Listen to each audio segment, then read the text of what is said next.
আশুকুনা যত বাধা যত সর সাইক্লোন রাসূলের পথে মোরা চলবই, এ জীবন বাজি রেখে দিনের নিশান মোরা বাংলার আকাশে ওড়াবই। আশুকুনা যত বাধা যত সর সাইক্লোন রাসূলের পথে মোরা চলবই, এ জীবন বাজি রেখে দিনের নিশান মোরা বাংলার আকাশে ওড়াবই। মোরা কামানের মুখোমুখি দাঁড়িয়ে, মোরা কামানের মুখোমুখি দাঁড়িয়ে আল্লাহু আকবার বলবো। আশুকুনা যত বাধা যত ঝড় সাইক্লোন রাসূলের পথে মোরা চলবই, এ জীবন বাজি রেখে দিনের নিশান মোরা বাংলার আকাশে ওড়াবই। আমাদের দেখে বহে জিহাদি রক্ত, দিকে দিকে বিপ্লবী ঝংকার, তাকবীরে তাকবীরে বাতিলের মসনদ কত ভেঙে করেছি যে চুরমার। আমাদের দেখে বহে জিহাদি রক্ত, দিকে দিকে বিপ্লবী ঝংকার, তাকবীরে তাকবীরে বাতিলের মসনদ কত ভেঙে করেছি যে চুরমার, কত ভেঙে করেছি যে চুরমার, কত ভেঙে করেছি যে চুরমার। আশুকুনা যত বাধা যত ঝড় সাইক্লোন রাসূলের পথে মোরা চলবই, এ জীবন বাজি রেখে দিনের নিশান মোরা বাংলার আকাশে ওড়াবই। আওয়াজ দিয়ে বলেন মারহাবা। আলহামদুলিল্লাহ। রাজিয়া সুলতানা নুরানী এবং হাফিজিয়া মাদ্রাসা ও মসজিদের উন্নয়ন কল্পে দ্বিতীয় বার্ষিকী ওয়াজ মাহফিলের সুযোগ্য সম্মানিত শ্রদ্ধাভাজন ওস্তাদ সমতুল্য সভাপতি হযরত মাওলানা মোহাম্মদ শহীদুল্লাহ সাহেব, সহকারী শিক্ষক আল জামিয়াতুল আহলিয়া মহিউসুন্নাহ মাদ্রাসা মালিকাডাঙ্গা মেলান্দহ জামালপুর, আজকের মাহফিলের আমার ওস্তাদ সমতুল্য সভাপতি সাহেবকে আল্লাহ রাব্বুল আলামিন নেক হায়াতে তৈয়্যিবা দান করুন। সকলে বলে আল্লাহুম্মা আমিন। আজকের মাহফিলের প্রধান বক্তা, প্রধান অতিথি, প্রধান মেহমান, আমন্ত্রিত অতিথি, বিশেষ অতিথি বৃন্দ এবং আজকের মাহফিলের প্রধান আকর্ষণ আমার সামনে বসা আমার সম্মানিত বয়োজ্যেষ্ঠ বয়কনিষ্ঠ পিত্ত সমতুল্য মুরব্বীগণ, পদ্মার আলের অবস্থানত আমার সম্মানিতা পরদানিশী অবলা সরলা আবেদা সালেহা রূপবতী গুণবতী সুজলা সুফলা বাংলার মা ও বোনেরা, মাইকের আওয়াজ যতদূর পর্যন্ত যায় শ্রমরত আমার মুসলমান ভাইয়েরা এবং বিভিন্ন রাজনৈতিক দলের সম্মানিত নেতাকর্মী ভাইয়েরা, সকলকে লক্ষ্য করে আনুষ্ঠানিকতার মধ্য দিয়ে আমি আপনাদের সঙ্গে সালাম বিনিময় করতেছি। আশা করছি সালামের জবাব আপনারা জোরে সোরে দেবেন। আসসালামু আলাইকুম ওয়া রাহমাতুল্লাহ। সমস্ত প্রশংসা সুবহান খ্যাতি সেই মহান রব্বুল আলামিনের দরবারে, যে মহান রব্বুল আলামিন আজকে আমাদেরকে এত সুন্দর একটা পরিবেশে কোরআনের মাহফিলে কোরআনের মহব্বতে আল্লাহ রাব্বুল আলামিন আমাদেরকে বসার মতো তৌফিক দান করে দিয়েছেন। এই জন্য সেই আল্লাহর দরবারে শুকরিয়া আদায় করি। সকলে বলি আলহামদুলিল্লাহ। হয় নাই সকল প্রকার অমনোযোগিতা অবহেলিতা কাটিয়ে চিৎকার করে বলুন আলহামদুলিল্লাহ। বলুন রব্বানা লাকাল হামদ হামদান কাসীরান তাইয়িবান মুবারাকান ফি। প্রশংসা আদায় করলাম কার? কথা বলতে হবে। প্রশংসা আদায় করলাম কার? প্রশংসা আদায় করলে খুশি হন কে? সুখে থাকলে প্রশংসা আদায় করব কার? দুঃখে থাকলে প্রশংসা আদায় করব কার? সর্বাবস্থায় শুধুমাত্র একমাত্র প্রশংসা পাওয়ার মালিক কে? ওই আল্লাহর দরবারে আবারও চিৎকার করে বলুন আলহামদুলিল্লাহ। দরুদ ও সালাম বর্ষিত হোক মানবতার মতো প্রতীক, মানবতার মুক্তির দিশারি, জাতির পথ প্রদর্শক, জেনে তার আদর্শ জীবিত হয়ে সাধারণ মানুষগুলো পেয়েছিল মুক্তির ঠিকানা, অত্যাচারিত অবহেলিত বিপর্যস্ত মানুষগুলো পেয়েছিল শান্তির ঠিকানা। সেই মহান নেতার প্রতি অসংখ্য দরুদ ও সালাম বর্ষিত হোক। সকলে বলি সাল্লাল্লাহু আলাইহি ওয়াসাল্লাম। সম্মানিত উপস্থিতিরা আমার, আজকের মাহফিলে আসতে পেরে আপনারা খুশি না বেজার? একটা আওয়াজ দিয়ে বলেন খুশি না বেজার? যদি আজকের মাহফিলে আসতে পেরে বসতে পেরে খুশি হন তাহলে মুখে একটা হাসি নিয়ে তাকবীর দেন। লিল্লাহে তাকবীর, লিল্লাহে তাকবীর। তাকবীর যখন দিবেন দুইটা হাত টান টান করে উঁচু করে আল্লাহকে দেখাবেন এবং এত জোরে তাকবীর দিবেন আপনাদের তাকবীরের আওয়াজ শুনে যাতে এলাকার ভিতরে রামপন্থী বামপন্থী নাস্তিক মোরতাদ বেঈমানদের শরীরে চুলকানি শুরু হয়ে যায়, অ্যালার্জির মতো জ্বালা যন্ত্রণা শুরু হয় এবং আপনাদের তাকবীরের আওয়াজ শুনে বাহিরের লোকগুলো যাতে প্যান্ডেলের ভিতরে আসে এমন তাকবীর দেওয়ার দরকার আছে না নাই? জোরে বলেন আছে না নাই? আপনি বলতে পারেন হুজুর এত জোরে তাকবীর দিয়ে আমাদের কি লাভ? আল্লাহ রাব্বুল আলামিন পবিত্র কোরআনুল কারীমের ভিতরে বলেন ওয়া রাব্বাকা ফাকাব্বির। পৃথিবীর ভিতরে উচ্চ আওয়াজে করে কোনো স্লোগান দিতে হয়, পৃথিবীর ভিতরে যদি কারো নামে আওয়াজ তুলে কোনো বাক্য উচ্চ কণ্ঠে বলা হয় সেই স্লোগান কোনো নেতার নামে হবে না, সেই স্লোগান কোনো নেত্রীর নামে হবে না, সেইটা হবে শুধুমাত্র একমাত্র আল্লাহর নামে। কথা বলেন ঠিক না বা ঠিক? প্রাণের ভাইরা আমার, যখন ভোটের সময় আসে তখন তো স্লোগান ভালোই দেই, আমার নেতার চরিত্র ফুলের মতো পবিত্র, নামাজ পড়ে না এক ওয়াক্ত, গাঞ্জা খায় 5 ওয়াক্ত, আলেমদের ব্যাপারে খুব শক্ত। কথা বলেন কথা বলেন। এইসব নাস্তিক আর গাঞ্জাখোর নেতার নামে স্লোগান হবে না। আল্লাহ রাব্বুল আলামিন বলছেন পৃথিবীর মানুষেরা রে, যদি স্লোগান দিতে হয় সেই স্লোগান আওয়ামী লীগের নামে হবে না, সেই স্লোগান বিএনপির নামে হবে না, সেই স্লোগান জামাতের নামে হবে না। আওয়াজ যদি দিতে হয় একজনের নামে দিতে হবে, তিনি কে? আরো জোরে বলেন তিনি কে? শুধুমাত্র তাই নয়, বিজ্ঞানের যতগুলো শাখা এবং প্রশাখা আছে তার মধ্যে অন্যতম শাখার নাম হলো মহাকাশ বিজ্ঞান। এ পর্যন্ত আমেরিকার নাসা বৈজ্ঞানিকেরা সুদীর্ঘ 50 বছর কোরআনুল কারীম রিসার্চ করার পর তারা চন্দ্র পর্যন্ত পৌঁছাতে পেরেছে।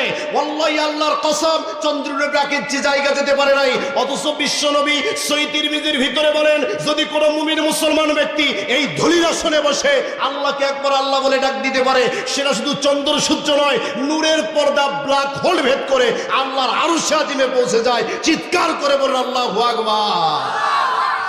প্রাণের ভাইরা আমার, এই জন্য তাকবীর দেব কার নামে? একটু জোরে বলেন না কার নামে? সম্মানিত উপস্থিতির আমার একটা তাকবীর দেন, লিল্লাহে তাকবীর, লিল্লাহে তাকবীর। আল কোরআনের আলো, আল হাদিসের আলো, আলেম ওলামা যেখানে, এ পোলায় আছে যেখানে, ঠিক আমরা আছি সেখানে। কথা কিন্তু ঠিক। কত কিছুদিন আগে এক খবরে দেখলাম ফেসবুকে যে বিয়ে বাড়িতে কাজিয়ে লাগিয়ে 3 জন আহত, কারণ একটাই গোস্ত কর্মস। কথা বলেন না কেন? এই জন্য পোলা আছে যেখানে, আমরা আছি সেখানে। প্রাণের ভাইরা আমার, আর কোনো ভূমিকা নাই, সরাসরি ডিরেক্ট কোরআন থেকে আলোচনা করব। মহাবিশ্বের মহাবিশ্ব এই কোরআন থেকে আলোচনা শুনতে রাজি আছেন তো আপনারা? জোরে বলেন রাজি আছেন তো আপনারা? এখনো যে ভাইরা এলাকায় ঘোরাফেরা করতেছেন, মনে করতেছেন কি হুজুর নিয়ে আসি বসালো, দাড়ি নাই মোজ নাই, কি ওয়াজ করবে, আপনার ইনশাল্লাহ আর চিন্তার কারণ নাই। সুর করে মাহফিলের প্যান্ডেলে এসে বসে পড়ুন, কারণ কথা হবে কোরআন থেকে। কথা বলেন ঠিক কিনা? প্রাণের ভাইরা আমার, আজকে যদি আমরা পৃথিবীর দিকে তাকাই, পৃথিবীর দিকে তাকালে আমরা দেখতে পাই গোটা পৃথিবীতে আজকে মুসলমানেরা নির্যাতিত আর নিপীড়িত। কথা বলেন ঠিক কিনা? গোটা পৃথিবীর, আপনি যদি সিরিয়ার দিকে তাকান, আপনি যদি প্যালেস্টাইনের দিকে তাকান, আপনি যদি আফগানিস্তানের দিকে তাকান, তাহলে দেখতে পাবেন গোটা পৃথিবীতে মুসলমানরা আজকে নির্যাতিত আর নিপীড়িত। কথা বলেন ঠিক কিনা? আমি একটা গবেষণা করে দেখলাম, গোটা পৃথিবীতে মুসলমানদের এই দুর্দিন আর দুর্দশার পিছনে সবচাইতে বড় কারণ হচ্ছে মুসলমান আল্লাহর কোরআন থেকে দূরে সরে গেছে। কথা বলেন ঠিক কিনা? গোটা পৃথিবীর মুসলমানদের এই দুর্দিন আর দুর্দশার পিছনে সবচাইতে বড় কারণ হচ্ছে মুসলমান আল্লাহর কোরআন থেকে দূরে সরে গেছে। কথা বলেন ঠিক কিনা? এই কোরআন থেকে দূরে সরে যাওয়ার কারণে সারা পৃথিবীতে মুসলমানেরা নির্যাতিত, নিপীড়িত, নিগৃহীত, লাঞ্ছিত, পদদলিত আর অপমানিত। কথা বলেন ঠিক কিনা? এই কোরআন থেকে দূরে সরে যাওয়ার কারণে পৃথিবীর মুসলিম অধ্যুষিত জনপদ ইরাক, ইরান, প্যালেস্টাইন, ফিলিস্তিন, Tajikistan, Kazakhstan, Syria, Libya, Algeria, Bulgaria, Nigeria সহ পৃথিবীর মুসলিম অধ্যুষিত জনপদগুলোকে বেছে বেছে টার্গেট করে করে ইহুদিবাদ ইসরায়েলের প্রত্যক্ষ মততে, সন্ত্রাসবাদী আমেরিকার আঙ্গুলের ইশারায় আর সাম্রাজ্যবাদী ভারতের নগ্ন হস্তক্ষেপে সারা দুনিয়াতে মুসলমানদের রক্ত নিয়ে হরিগালা হচ্ছে। কথা বলেন ঠিক না বাজে? সেই ষড়যন্ত্রের ধারাবাহিকতার অংশ হিসাবে 56,000 বর্গ মাইলের আমার প্রাণপ্রিয় মাতৃভূমি বাংলাদেশ, শাহজালাল শাহপরান শহীদ তিতুমিরের এই প্রাণপ্রিয় মাতৃভূমি বাংলাদেশ, 30 লক্ষ শহীদের রক্তের বিনিময়ে রচিত লাল সবুজের এই বাংলাদেশ, 90% মুসলিম অধ্যুষিত জনপদ বাংলাদেশেও একটি মহল সুপরিকল্পিতভাবে ইসলাম, মুসলমান, ইসলামী নেতৃত্ব, আলেম এবং ওলামার বিরুদ্ধে এক সুগভীর ষড়যন্ত্রে মেতে উঠেছে মুসলমান। কথা বলেন ঠিক না বা ঠিক? সুতরাং আমাদেরকে ফিরে আসতে হবে কোরআনের কাছে, হৃদয়ে ধারণ করতে হবে শুধুই কোরআন। এই কোরআন শুধুমাত্র চুমু খাইলেই দায়িত্ব শেষ হয়ে যায় না। এই কোরআন দিয়ে শুধুমাত্র মিলাদ মাহফিল করলেই কোরআনের হক আদায় হয় না। এই কোরআন দিয়ে শুধুমাত্র আপনার পিতার মৃত্যুর পরে, আপনার মাতার মৃত্যুর পরে 3 দিন 7 দিন 40 দিন পরে কোরআন খালি করলেই কোরআনের হক আদায় হয় না। এই কোরআন দিয়ে শুধুমাত্র রমাদান কারিমে 30 পারা কোরআন খতম করলেই কোরআনের হক আদায় হয় না। কারণ এই কোরআনের বিধান প্রতিষ্ঠা করার জন্য সাহাবায়ে কেরাম জীবন দিয়েছেন। কথা বলেন ঠিক কিনা? এই কোরআনের বিধান প্রতিষ্ঠা করার জন্য আমাদের নবী বিশ্বনেতা জনাবি মুহাম্মদ রাসূলুল্লাহ সাল্লাল্লাহু আলাইহি ওয়াসাল্লাম শিয়াবে আবি তালিবের 3 বছর কারারুদ্ধ ছিলেন। এই কোরআনের বিধান প্রতিষ্ঠা করার জন্য আল্লাহর নবী তায়েফে রক্ত ঝরিয়েছেন। এই কোরআনের বিধান প্রতিষ্ঠা করার জন্যই ইসলামের নেতৃত্বে যে নেতৃত্ববিন্দু ছিল, পৃথিবীর দেশে দেশে বিভিন্ন নেতৃবর্গবিন্দু একের পর এক হাসি মুখে ফাঁসির মঞ্চকে বরণ করেছেন। মুসলমান কথা বলেন ঠিক না বা ঠিক? এই কোরআনের বিধান প্রতিষ্ঠা করার জন্য আমাদের ইমামে মুআজ্জম আবু হানিফা জেলখানার ভিতরে ধুকে ধুকে ইন্তেকাল করেছেন। এই কোরআনের বিধান প্রতিষ্ঠা করার জন্য সাইয়েদে কুতুব শহীদ হয়েছেন। এই কোরআনের বিধান প্রতিষ্ঠা করার জন্য শহীদ হাসানুল বান্না নিজের জীবন উৎসর্গ করেছেন। শুধুমাত্র তাই নয়, এই কোরআনের বিধান প্রতিষ্ঠা করার জন্যই কোরআনের পাখি যিনি 50টি বছর সারা বাংলাদেশ সহ গোটা পৃথিবীতে মুসলমানদেরকে কোরআনের দাওয়াত দিয়েছিলেন, সেই কোরআনের পাখি আল্লামা দেলাওয়ার হোসেন সাঈদীকে ফ্যাসিস্ট সরকার, হাসিনা সরকার অন্যায়ভাবে জুলুম করে, নির্যাতন করে জেলখানার ভিতরে আটকে রেখে হত্যা করেছে। মুসলমান কথা বলতেই হবে ঠিক না বাজে? এই জন্য আমাদেরকে ফিরে আসতে হবে কোরআনের কাছে। কথা বলেন ঠিক কিনা? প্রাণের ভাইরা আমার, এই জন্য কোরআনের পাখির সেই অসমাপ্ত কাজ যদি সমাপ্ত করার জন্য আবারও বাংলার বুকে ডাক আসে, রাজপথে নামতে হয়। কারা কারা নিজের জীবনকে উৎসর্গ করে, স্ত্রীকে বিধবা করে ইসলামের জন্য, কোরআনের জন্য, ইসলামের দুর্দিনার দুঃসময়ে নারায়ে তাকবীরের স্লোগানে বাংলার আকাশ বাতাস প্রকম্পিত করে আল্লাহর জন্য ময়দানে নামতে প্রস্তুত আছেন, 2 হাত তুলে আল্লাহকে দেখায়া দেয়।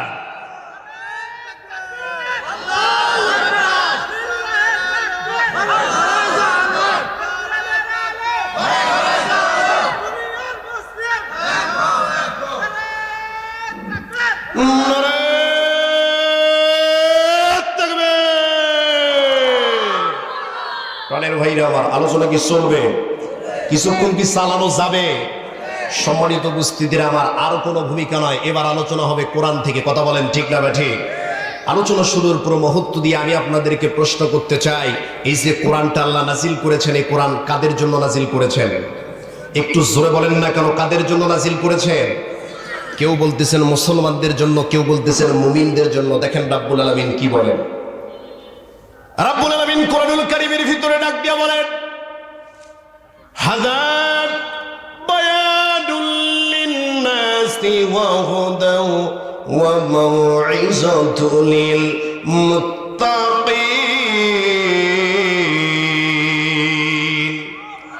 আল্লাহ রাব্বুল আলামিন বলছেন, এই যে কোরআনটা আমি নাজিল করলাম, এই কোরআন শুধুমাত্র মুসলমানদের জন্য নাজিল করেছি তা নয়। এই গোটা কোরআন শুধুমাত্র ইহুদিদের জন্য নাজিল করেছি তা নয়। এই কোরআন শুধুমাত্র খ্রিস্টানদের জন্য নাজিল করেছি তা নয়। এই গোটা কোরআনটা শুধুমাত্র সনাতন ধর্মাবলম্বী হিন্দুদের জন্য নাজিল করেছি তা নয়। আল্লাহ রাব্বুল আলামিন বলেন, হাযা বায়ানুল লিন্নাস, পৃথিবীতে যতগুলো মানব জাতি আছে, পৃথিবীতে যতগুলো মানুষ আছে, প্রত্যেকটা মানুষের জন্যই আমি আল্লাহ রাব্বুল আলামিন কোরআনটা নাজিল করে দিয়েছি। এরপর আল্লাহ রাব্বুল আলামিন বলছেন, ওয়া হুদাও ওয়া মাউইযাতুল লিল মুত্তাকিন, এই কোরআন থেকে তারা হেদায়েত লাভ করবে, এই কোরআন থেকে তারা উপদেশ গ্রহণ করবে। যারা আল্লাহ ভীরু হবে, কোরআন থেকে উপদেশ গ্রহণ করে করে হেদায়েত পেয়ে তারা আল্লাহর রাস্তায় চলে আসবে। জোরে বলুন সুবহানাল্লাহ। প্রাণের ভাইরা আমার, কোরআনের একটা আয়াত আরেকটা আয়াতের ব্যাখ্যা করে, কোরআনের একটা আয়াত আরেকটা আয়াতের তাফসীর করে। এই হেদায়েতের ব্যাখ্যা সম্পর্কে আল্লাহ রাব্বুল আলামিন অন্য আয়াতে কারিমার ভিতরে বলেন, আল্লাযীনা ইয়াস্তামিউনাল কওলা ফায়াত্তাবিউনা আহসানাহু উলাইকাল্লাযীনা হাদাহুমুল্লাহ।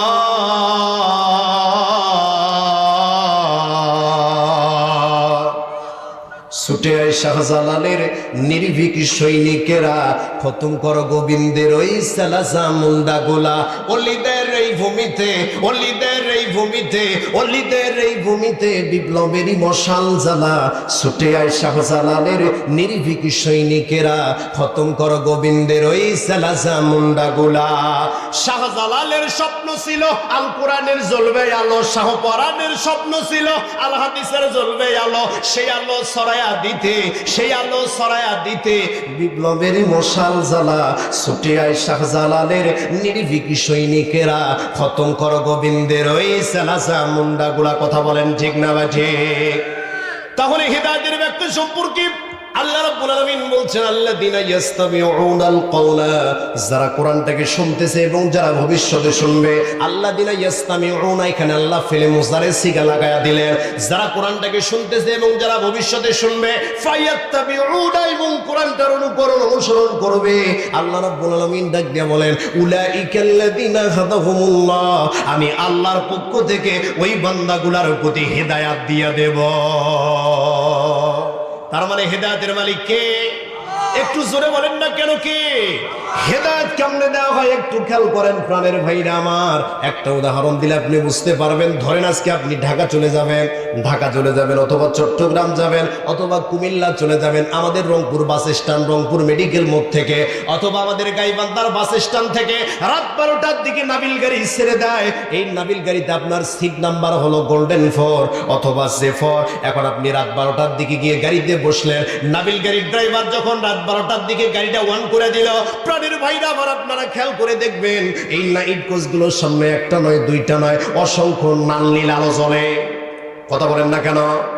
একটা নয়, দুইটা নয়, অসংখ্য লাল নীল বাতি জ্বলে। এই লাইটগুলোর ভিতরে দুইটা লাইট আছে, নাম হলো ডিবার লাইট। এই ডিবার লাইটের কাজ হলো পৌষ এবং মাঘ মাসে যখন 2 হাত রাস্তা কুয়াশার কারণে দেখা যায় না, ড্রাইভার যখন রাস্তা নির্ণয় করতে পারে না, এই ডিবার লাইটের কাজ হলো কুয়াশা কেটে কেটে রাস্তা পরিষ্কার করে দেওয়া। আর ড্রাইভার রাস্তা দেখে দেখে আপনাকে সকালবেলা ঢাকা সকালবেলা কল্যাণপুর অথবা সাভারে পৌঁছে দেয়।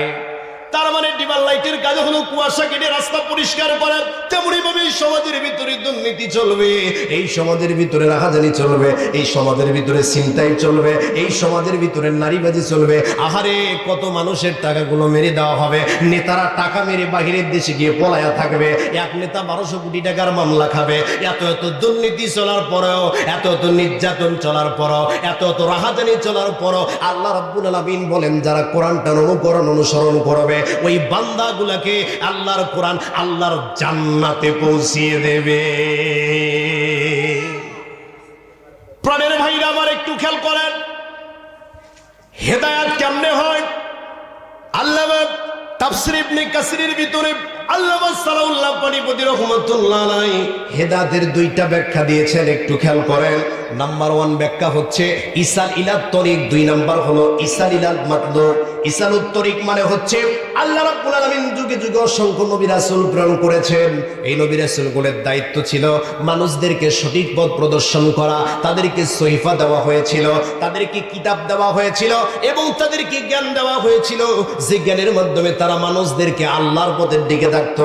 এটা হলো নাম্বার 1। 2 নাম্বার হলো ইসাল ইলাল মাতলুব, কিছু কিছু মানুষদের দ্বারা আল্লাহ কিছু কিছু মানুষকে হেদায়েত করেন। প্রাণের ভাইরা আমার একটু খেয়াল করেন, আজকে যদি রাত্রি 10টার দিকে আমাদের যিনি বর্তমান প্রধানমন্ত্রী ডক্টর ইউনূস যদি মাইকটা হাতের মধ্যে নেয়, মাইকটা হাতের মধ্যে নেওয়ার পর ডাক দিয়া বলে, শোনো বাংলার জনগণ, শোনো দিয়া বোন, আগামীকাল সকাল থেকে ফজরের নামাজ পড়বে না যারা, রেবার বিডিআর হাতে ধরা পড়বে তারা। এই খবরটা শুধুমাত্র একটু বাংলা চ্যানেলগুলোর নিচ দিয়ে লেখা উঠবে এবং ফেসবুকে যে সোশ্যাল প্ল্যাটফর্ম, এই প্ল্যাটফর্মের ভিতরে ইউটিউব, টিকটকের ভিতরে এই খবরটা শুধুমাত্র একটু ভাইরাল করে দেওয়া লাগবে। এই যে বলতেছে শোনো বাংলার জনগণ, শোনো দিয়া বোন, আগামীকাল থেকে ফজরের নামাজ পড়বে না যারা, রেবার বিডিআর হাতে ধরা পড়বে তারা। এই খবরটা যদি একটু ভাইরাল হয়ে যায়, রাতারাতি কাম হয়ে যাবে সারা।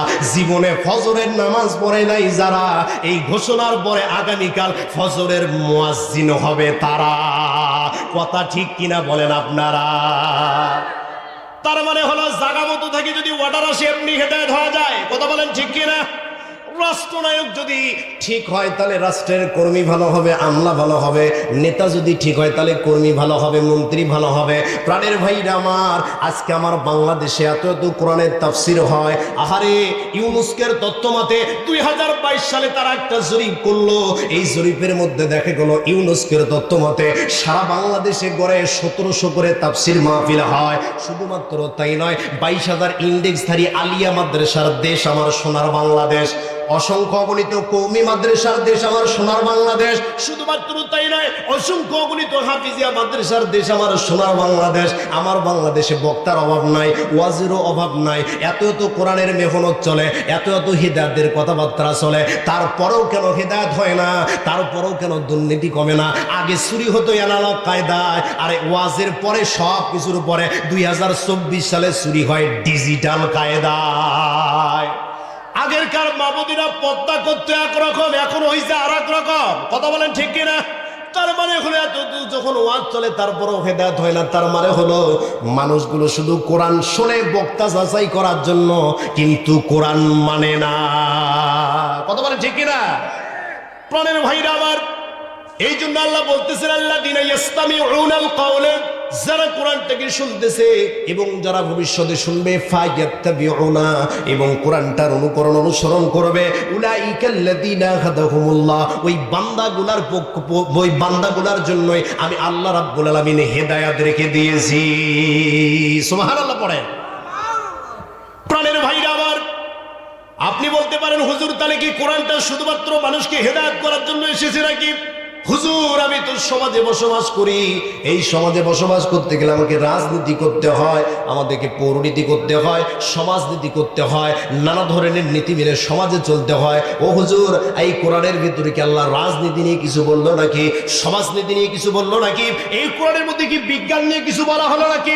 হুজুর, আমি প্রশ্ন করতে চাই, কোরআনের কাছে প্রশ্ন উপস্থাপন করলাম, কোরআন রে তোমার ভিতরে কি এগুলো আছে নাকি? কোরআন জানায়া দিচ্ছে, ওয়ানাজ্জালনা আলাইকাল الكتاب تبيانا لكل شيء وهدى ورحمة وبشرى للمسلمين।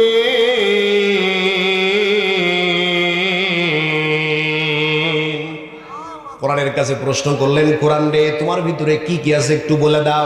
কোরআন জানায় দিচ্ছে, ওয়ানাজ্জালনা আলাইকাল কিতাব তিবয়ানাল লিকুল্লি শাই, এই পৃথিবীর ভিতরে এমন কোনো বিষয় বাদ রাখি নাই, কোরআনের মধ্যে আলোচনা করি নাই। এই কোরআনের মধ্যে আমি আল্লাহ সায়েন্স সম্পর্কে কথা বলেছি, এই কোরআনের মধ্যে আমি আল্লাহ আর্টস সম্পর্কে আলোচনা করেছি, এই কোরআনের মধ্যে কমার্স সম্পর্কে আলোচনা করেছি, এই কোরআনের মধ্যে মহাকাশ বিজ্ঞানের দিকগুলো দিক নির্ণয় করে দিয়েছি। এমন কোনো বিষয় বাদ রাখি নাই, কোরআনের মধ্যে আলোচনা করি নাই। সবকিছুর সুস্পষ্ট বর্ণনা আমি আল্লাহ রাব্বুল আলামিন এই কুরআনুল কারীমের ভিতরে দিয়ে দিয়েছি। প্রাণের ভাইরা আমার, এরপর আল্লাহ বলতেছেন, ওয়ানাজ্জালনা আলাইকাল কিতাব তিবয়ানাল লিকুল্লি শাই ওয়া হুদা। আল্লাহ রাব্বুল আলামিন বলছেন এই কোরআনটা হবে হেদায়েত, এই কোরআনটা হবে রহমত, যারা মুসলমান হবে, যারা মুত্তাকি হবে। প্রাণের ভাইরা আমার, একটু খেয়াল করেন। এখন আপনি প্রশ্ন করতে পারেন, হুজুর এই যে কোরআনটা দিল, আজকে আমাদের পৃথিবীর বুকে অনেক ধর্মগ্রন্থ আছে, ত্রিপিটক আছে, উপনিষদ আছে, রামায়ণ আছে, গীতা রয়েছে, নিউ টেস্টামেন্ট রয়েছে, ওল্ড টেস্টামেন্ট রয়েছে। এত কিতাবগুলোর ভিতরে প্রত্যেকটা ধর্মগ্রন্থের মধ্যে কিছু না কিছু ভেজাল আছে, কিছু না কিছু ভুল আছে। হুজুর প্রশ্ন করতে যাই, এত বড় যে একটা মহাগ্রন্থ আল্লাহ নাজিল করলেন, এই কিতাবের ভিতরে কোনো ভুল আছে নাকি? প্রশ্ন হতে পারে না? এ কথা বলেন, প্রশ্ন হতে পারে না? প্রশ্ন যদি আপনি কোরআনের কাছে প্রশ্ন, আমরা প্রশ্ন উপস্থাপন করলাম, কোরআন রে তোমার সন্দেহ আছে নাকি? কোরআন জানায়া দিচ্ছে, যালিকাল কিতাবু লা রাইবা ফি।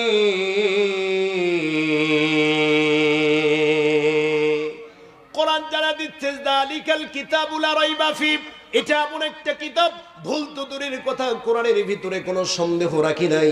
এই কোরআনের ভিতরে এমন কোনো বিষয় বাদ রাখলাম না যেটা পড়লে সন্দেহ হবে, এমন কোনো সাবজেক্ট বাদ রাখলাম না যে সাবজেক্টটা পড়লে ভুল মনে হবে। প্রাণের ভাইরা আমার, এবার আপনি প্রশ্ন করতে পারেন, কোরআন রে ও কোরআন তোমার ভিতরে ভুল নাই বুঝলাম, কিন্তু তুমি কেন পৃথিবীর বুকে আসলা? প্রশ্ন হতে পারে না?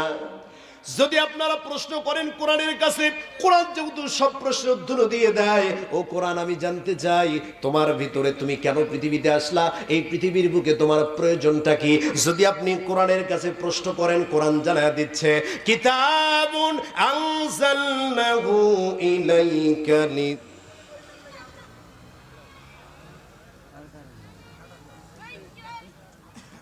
কেবারে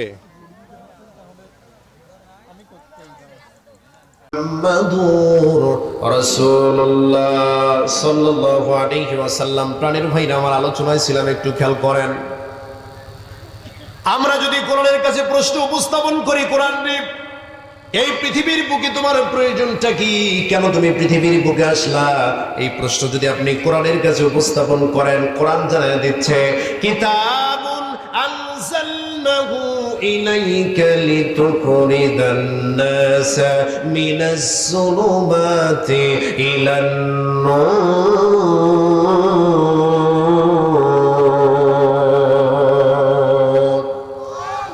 আল্লাহ রাব্বুল আলামিন বলছেন কিতাবুন আনজালনাহু ইলাইকা লিতুখরিজান নাস, এই কিতাব এই জন্য নাযিল করে দিয়েছি যে মানুষগুলো পথভ্রষ্টতার দিকে চলে গেছে, যে মানুষগুলো অন্ধকারের দিকে চলে গেছে, যে মানুষগুলো আল্লাহর রাস্তা ছেড়ে শয়তানের রাস্তায় চলে গেছে, ওই পথ ভোলা মানুষগুলো যাতে পথের দিশা পেতে পারে, ওই পথ ভোলা মানুষগুলো যাতে হেদায়েতের পথে আসতে পারে, অন্ধকারের মানুষগুলো যাতে আলোর দিকে আসতে পারে, এই জন্য আমি আল্লাহ রাব্বুল আলামিন এই কোরআনটা নাযিল করে দিয়েছি। সুবহানাল্লাহ পড়েন। প্রাণের ভাইরা আমার, কোরআনের কাছে যদি আপনি প্রশ্ন করেন, কোরআন ও কোরআন, পৃথিবীতে 12টা মাস রয়েছে, একটা বছরের মধ্যে 12টা মাস, ও কোরআন তুমি কোন মাসে পৃথিবীর বুকে নাযিল হলা, একটু আমাদেরকে জানায় দাও, খুলাসা করো, ক্লিয়ার করো, কোন মাসে তুমি কোরআনটা আসলা। এই প্রশ্ন যদি আপনি কোরআনের কাছে করেন, কোরআন জানায় দিচ্ছে শাহরু রমাদানাল্লাযী উনজিলা ফীহিল কুরআন হুদাল লিন-নাসি ওয়া বাইয়িনাতিন মিনাল হুদা ওয়াল ফুরকান।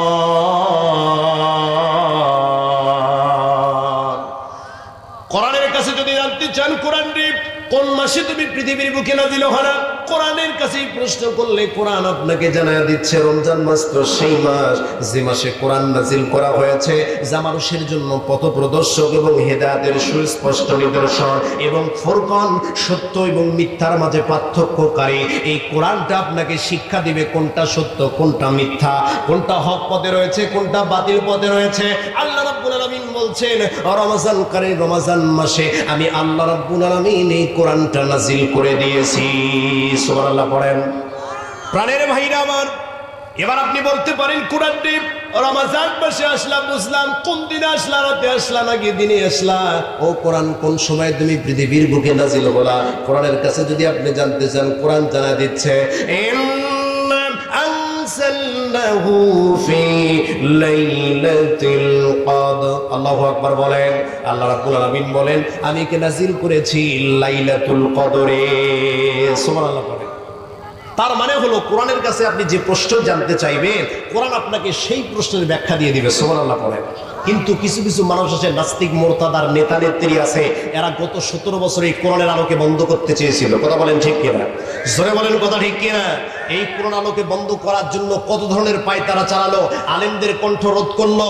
শুধুমাত্র তাই নয়, এখন তো আমরা ওয়াজ মাহফিল, তাফসির মাহফিল করতে গেলে চিন্তা ভাবনা করা লাগে কোন বক্তা নেব, কোন বক্তা মানুষকে মজাইতে পারবে, কোন বক্তার আলোচনা ভালো। কিন্তু ওই গত 5ই আগস্টে লাগে ওয়াজ মাহফিল করতে গেলে প্রথমে চিন্তা করা লাগতো থানায় অনুমতি দিবে কিনা। কথা বলেন ঠিক কিনা? থানায় অনুমতি দিবে কিনা? যদি থানায় অনুমতি দিত, পোস্টারের ভিতরে প্রধান অতিথি, বিশেষ অতিথি, আমন্ত্রিত অতিথি যদি ওদের নাম না লেখা থাকতো, তাহলে মাহফিল ক্যান্সেল। কথা বলেন ঠিক কিনা? প্রাণের ভাইরা আমার, এই জাতি, এই কম এমন ভাবে মানুষকে আকৃষ্ট করতে, এমন ভাবে মানুষের উপরে চেপে বসেছিল, যেমন ভাবে বসেছিল অন্য অন্য জাতিরা। আল্লাহ রাব্বুল আলামিন বলছেন পৃথিবীতে প্রত্যেকটা জাতিকে সাবধান করার জন্য সময় দিয়েছি, তেমনই ভাবে তোদেরকেও দিয়েছি। এদের সময় যখন শেষ, জুলুমের মাত্রা যখন চলে গেল, 15 বছরের ক্ষমতা, 17 বছরের ক্ষমতা 15 দিনের আন্দোলনেই টিকতে পারে নাই। কথা বলেন ঠিক না ঠিক?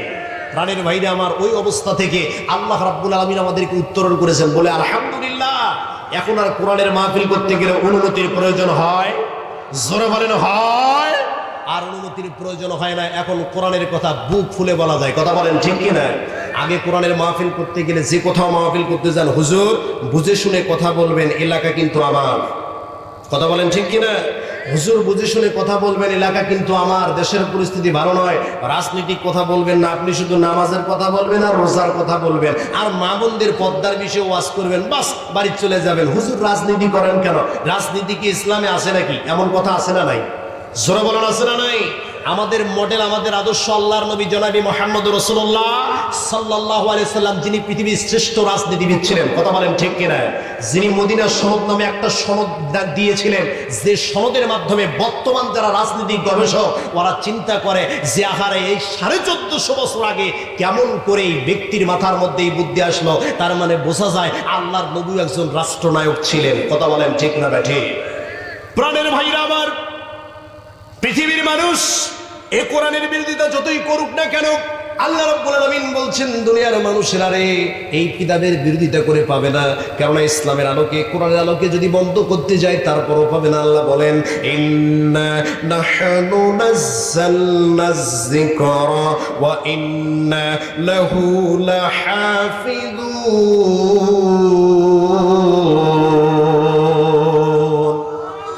ছুটে আয় শাহজালালের নির্ভীক সৈনিকেরা, খতম করো গোবিন্দের ওই সালাসা মুন্ডাগুলা। অলিদের এই ভূমিতে, অলিদের এই ভূমিতে বিপ্লবেরই মশাল জ্বালা। ছুটে আয় শাহজালালের নির্ভীক সৈনিকেরা। জোরে বলুন আল্লাহু আকবার। আল্লাহ রাব্বুল আলামিন বলছেন ইন্না নাহনু নাযালনা যিকরা, এই কোরআন নাজিল করেছি আমি, জিকির নাজিল করেছি আমি, ওয়া ইন্না লাহু লাহাফিজুন, এবং কোরআনের হেফাজতের দায়িত্ব আমি আল্লাহ রাব্বুল আলামিন নিজে নিয়েছি। পৃথিবীর মানুষেরা যতই চিন্তা ভাবনা করুক না কেন, কোরআনের আলোকে বন্ধ করবে, ইসলামের আলোকে বন্ধ করবে, আর এমন আমাদের কণ্ঠকে রোধ করবে। আল্লাহ রাব্বুল আলামিন বলেন এই কোরআন নাজিল করেছি আমি, কোরআনের হেফাজতের দায়িত্ব পৃথিবীর মানুষের হাতে দেওয়া হয় নাই। আল্লাহ বলতেছেন নাজিল করেছি আমি, এর হেফাজতের দায়িত্ব আমি আল্লাহ নিয়েছি। জোরে জোরে বলুন সুবহানাল্লাহ। প্রাণের ভাইরা আমার, আল্লাহর কোরআন কেমনে হেফাজত করে একটু খেয়াল করেন। আল্লাহ রাব্বুল আলামিন তার কোরআনকে কেমনে হেফাজত করে। আহারে বিখ্যাত পরিব্রাজক, বিখ্যাত প্রযোজক ইবনে বতুতা তার সফরনামার ভিতরে একটা গ্রন্থ, একটা ঘটনা লিপিবদ্ধ করে দিলেন। প্রাণের ভাইরা আমার একটু খেয়াল করেন, মনোযোগ দেন, দিলের কানটা লাগায়া দেন। প্রাণের ভাইরা আমার, ইবনে বতুতা বিখ্যাত প্রযোজক তার সফরনামার ভিতরে একটা ঘটনা লিপিবদ্ধ করলেন।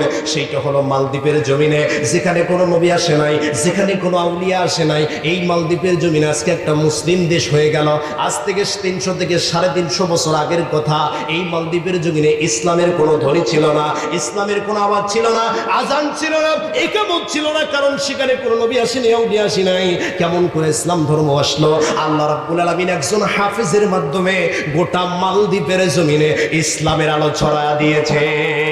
সুবহানাল্লাহ পড়েন। প্রাণের ভাইরা আমার, এই ঘটনার যুগে যদি আপনি খেয়াল করেন, তিনি দেখতেছেন পবিত্র মক্কা থেকে, আরব থেকে একটা জাহাজ সমুদ্র পথে রওনা করলো। সমুদ্র পথে যখন রওনা করলো, ওই জাহাজের ভিতরে একটা যুবক ছিল, মরক্কের একটা যুবক, নাম হলো আবুল বারাকা। এই যুবক এমন একটা যুবক, যে যুবকের সিনার ভিতরে 30 পারা কোরআন আল্লাহ রাব্বুল আলামিন দিয়েছিলেন।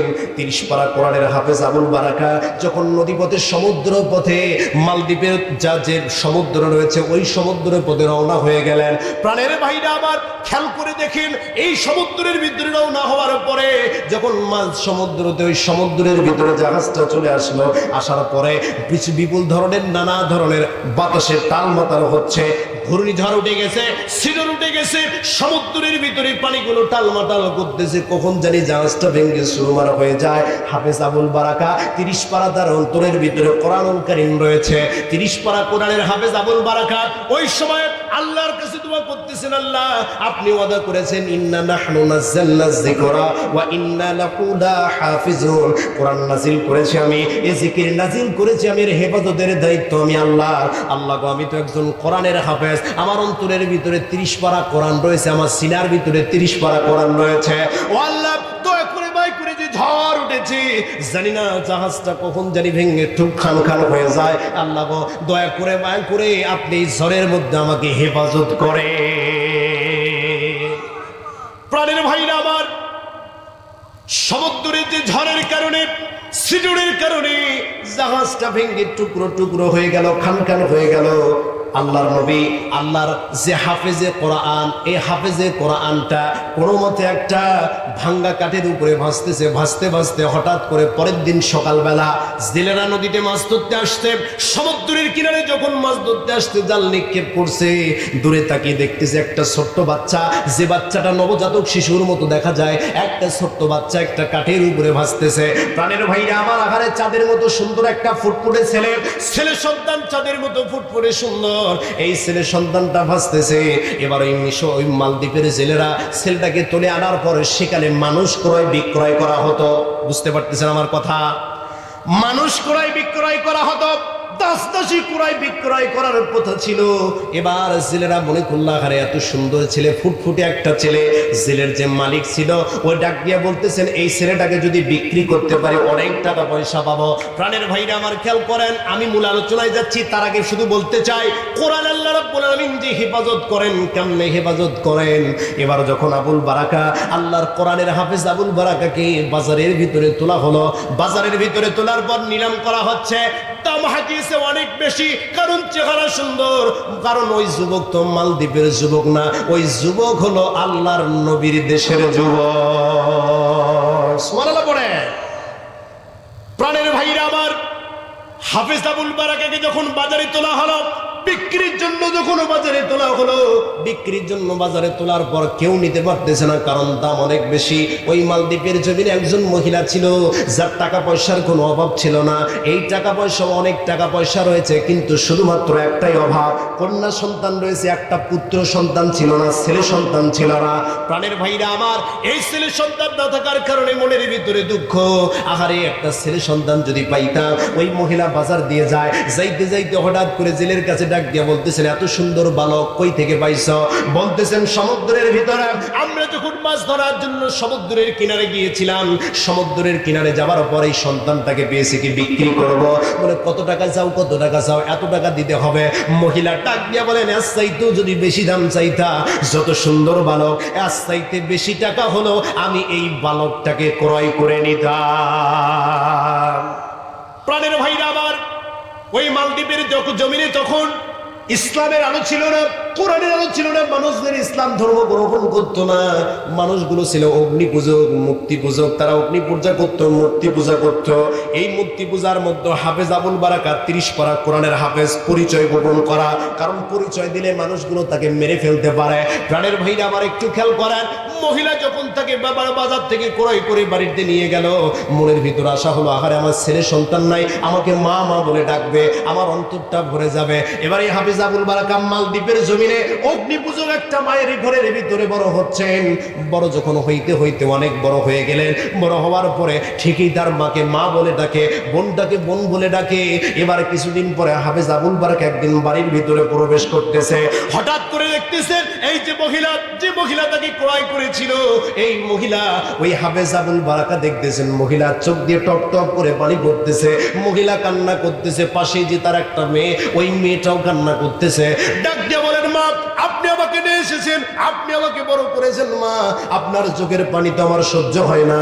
মা গো, আপনি কান্না করেন কেন? একটু বলে দেন, একটু খোলাসা করেন। ও মা, আপনার শরীরের ভিতরে, আপনার মনের ভিতরে এমন কি দুঃখ আছে গো মা, যে দুঃখের কারণে আপনি কান্না করেন? এবার ডাক দিয়ে বলেন, রে বাবা, কান্না করে একটা কারণ রয়েছে, সেই কারণটা হলো এই যে আমার মেয়ে দেখতে পাচ্ছ, আমার একটাই মাত্র মেয়ে, এই মেয়েটা এত সুন্দরী একটা মেয়ে। আমাদের মালদ্বীপের জমিনে প্রতি বছর একটা ঘটনা ঘটে। বলে, কি ঘটনা ঘটে? একটু খোলা বলেন। যে আমাদের মালদ্বীপের জমিনে ওই সমুদ্রের উপকূলবর্তী হওয়ার কারণে প্রতি বছর সিডর আসে, ঘূর্ণিঝড় আসে। এই ঘূর্ণিঝড়ের কারণে আমাদের দেশের ভিতরে ব্যাপক ক্ষয়ক্ষতি হয়। এ বাবা হাফেজ আবুল বারাকা, এই ক্ষয়ক্ষতি হওয়ার কারণে আমাদের যিনি রাজা, আমাদের যিনি বাদশাহ, তিনি একবার একটা জ্যোতিষী ডাক দিলেন। জ্যোতিষী ডাকার পর বলতেছেন, গণনা করে দেখো আমার রাজ্যের ভিতরে, দেশের ভিতরে এত ক্ষয়ক্ষতি হয় কেন? এবার যখন গণনা করা হলো, এবার ওই জ্যোতিষী ডাক দিয়ে বলতেছেন, বাদশাহ নামদার, আপনি যদি প্রতি বছর একটা করে যুবতী, কুমারী মেয়ে, সুন্দরী মেয়ে আপনি যদি ওই জায়গার ভিতরে, সমুদ্রের ভিতরে উৎসর্গ করে দিতে পারেন, তাহলে আপনার আর এই রকম ভাবে আপনার দেশে কোনো ক্ষতি হবে না। আল্লাহু আকবার বলে। খারাপ লাগতেছে আপনাদের? কথা বলেন, খারাপ লাগতেছে? প্রাণের ভাইরা আমার, একটু খেয়াল করেন, তার মানে হলো দুষ্ট জিন, দুষ্ট জিনের উপদ্রবের কারণে দেশের উপরে নানা ধরনের ক্ষয়ক্ষতি নেমে আসে।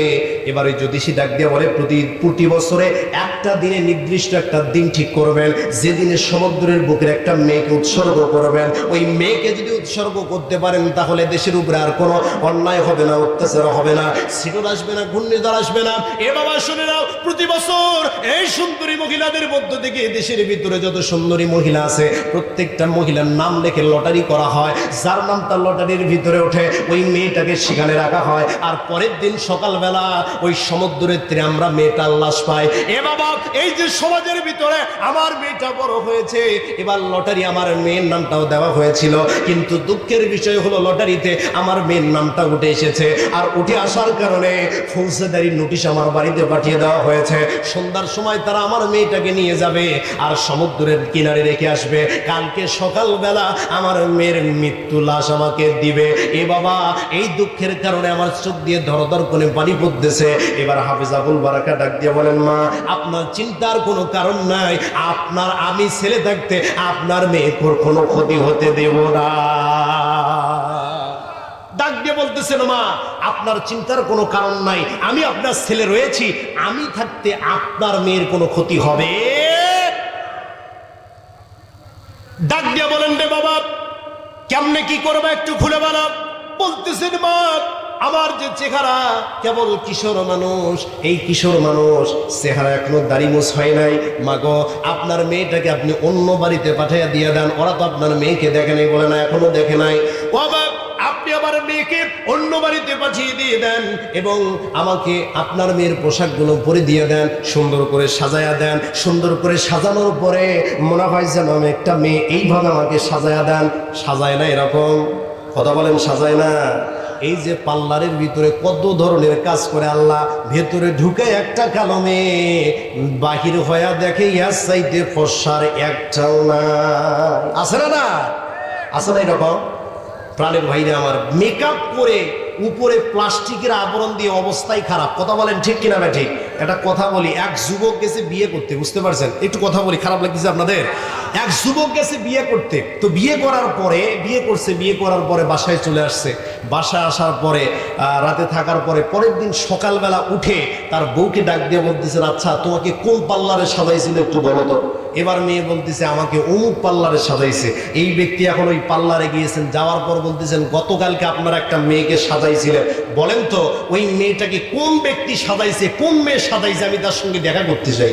এবার একজন মেয়ে সামনে এসে বলতেছেন যে আমি সাজাইছি আপনার বউকে, কেমন হয়েছে? বলো, অনেক সুন্দর হয়েছে, আমি খুশি হয়ে তোমাকে আইফোন 15 প্রো ম্যাক্স গিফট করলাম। আল্লাহু আকবার বলেন। যার বর্তমান মূল্য প্রায় 2 লাখ টাকা। এখন এই 2 লাখ টাকা দামি ফোন পেয়ে মহিলার তো মাথা গেছে খারাপ হয়। আয় আয়, এত যাবৎ বউ সাজাইলাম, কেউ 10 টাকা পর্যন্ত উপহার দিল না, গিফট করলো না। আর এই ব্যক্তি সকালকে বউকে দেখে সকালবেলায় এসে আইফোন 15 প্রো ম্যাক্স গিফট করছে, যার বর্তমান মূল্য 2 লক্ষ টাকা। এবার গিফট করে লোকটা চলে গেছে। এখন খুশিতে বক্স খোলা শুরু করছে। এরকম সুন্দর একটা বক্সের ভিতরে রাখছে, বক্সটা খুলতেছে। বক্স যখন খোলা শেষ, ওর ভেতরে দেখে স্যামসং 1100 মডেলের একটা ফোন। এই স্যামসং 1100 মডেলের একটা ফোন, তার বর্তমান মূল্য 980 টাকা। এখন ওই পাশে একটা সিরকুট লেখা, সিটি লেখা, ওইখানে লেখা আছে, এখন কেমন লাগে? তুমি যেমন আমার বউকে এমন ভাবে সাজাইছিলা, রাতের বেলা দেখে তো আমার মাথায় খারাপ হয়ে গেছে, পরের দিন সকালবেলা যখন মুখ ধুছে তুমি যখন অবাক হয়েছো, তার চাইতে আমি ডাবল অবাক হয়েছি। কথা বলেন ঠিক কিনা? প্রাণের ভাইরা আমার, এইরকম প্রতারণা করে বিয়ে দেওয়া যাবে? জোরে বলেন, যাবে? আমার একটা বন্ধু আছে, বিয়ে করবে, তো এখন বিয়ে করার জন্য ও মেয়ে দেখে, মেয়ে পছন্দ হয় না। একদিন হঠাৎ করে আমার সাথে দেখা বাদিয়ে খেলিতে, বললাম, দোস্ত কি খবর? মেয়ে একটা দুটা তিনটে চারটে দেখলেই জানা, এত মেয়ে দেখতেছিস তুই, ব্যাপারটা কি? বলে, দোস্ত আমি তো মেয়ে দেখতে চাই, কিন্তু মেয়ের মুখ দেখি না। কি দেখি না? মুখ দেখি না। আমি বললাম, মুখ দেখি না তো দেখিস কি? দোস্ত আমি মেয়ের হাত দেখি আর পাও দেখি। বলে, ক্যা? বলে, মুখের উপরে ক্রিম মাখি ফর্সা হওয়া যায়, কিন্তু হাতে তো আর ক্রিম মাখা যায় না। কথা বলেন ঠিক না ব্যাঠে?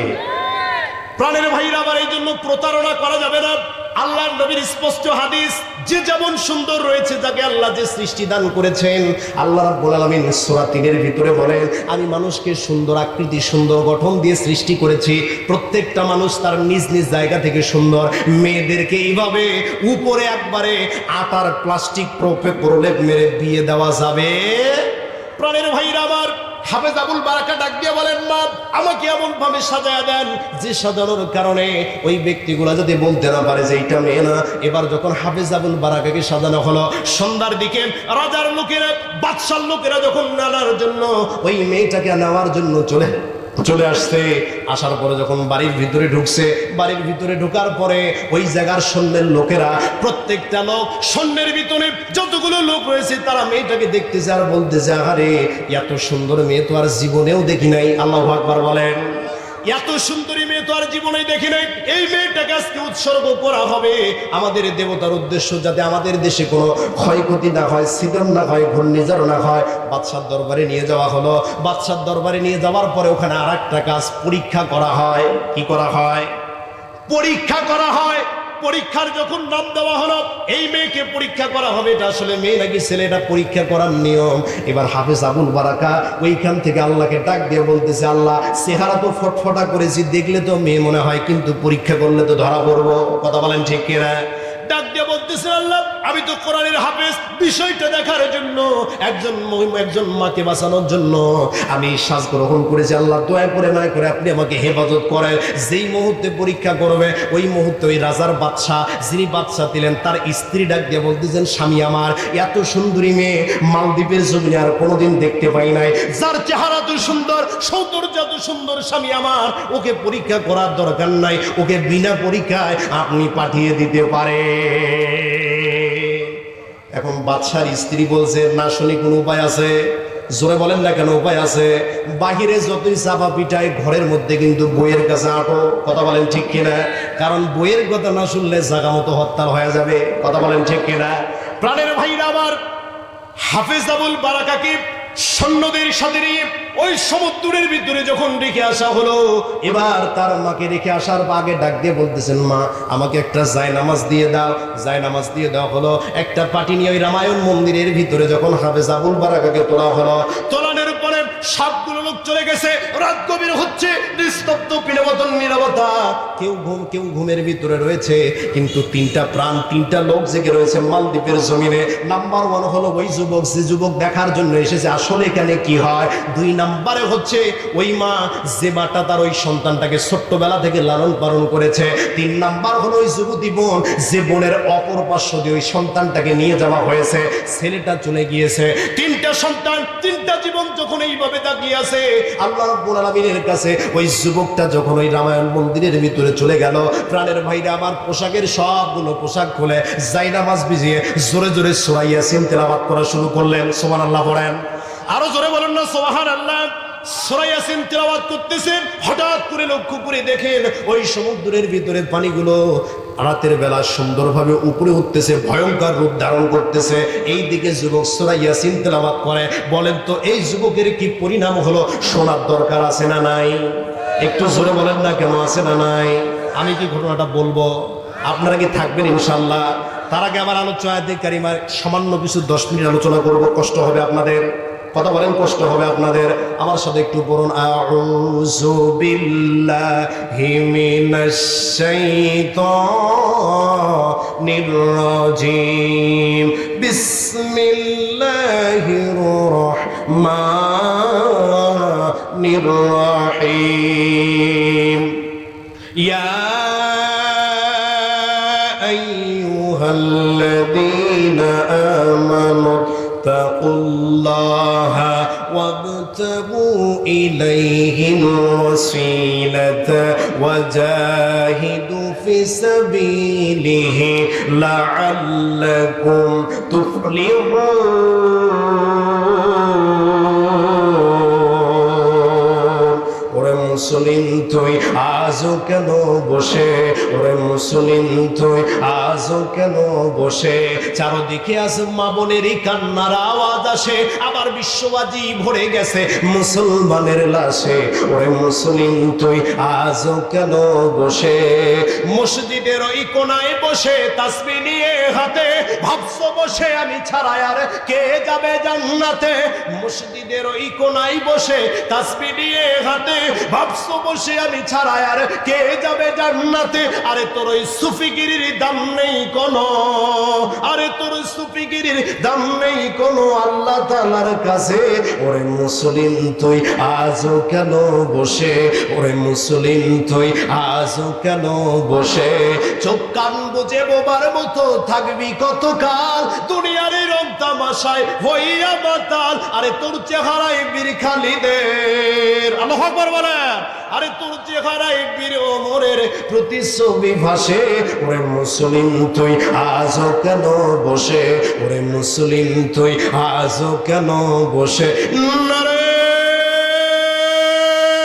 তাকবীর। আলোচনা কি চলবে? একটু জোরে বলেন না কেন চলবে? প্রাণের